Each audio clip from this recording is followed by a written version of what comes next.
contrairement à ce que nous entendons dans les médias à peu près matin, midi et soir, la PMA sans père n'est pas une promesse d'Emmanuel Macron. Le réel objectif de la loi, c'est de priver l'enfant de toute action en recherche de paternité. Alors en tant que citoyens de la République française, nous sommes concernés et nous avons non seulement le droit, mais même la responsabilité de nous exprimer pour que la loi soit le plus juste possible. Pas de loi Taubira, pas de PMA sans père, pas de GPA, pas d'idéologie du genre.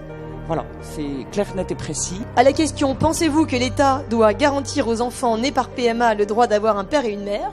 Eh bien, 82% des Français répondent oui. L'objectif de la Manif pour tous, c'est de défendre le mariage homme-femme, c'est de défendre la filiation père-mère-enfant, c'est de défendre les identités sexuelles et la différence des sexes homme-femme, c'est de défendre la famille. Autrement dit, pour le dire dans l'autre sens, c'est l'opposition à la loi Taubira, c'est l'opposition à la PMA sans père, c'est l'opposition à la GPA, c'est l'opposition à l'idéologie du genre et à toutes les attaques qui vont à l'encontre de la famille, tels que les débats et tels que les projets malheureusement se présentent à nous.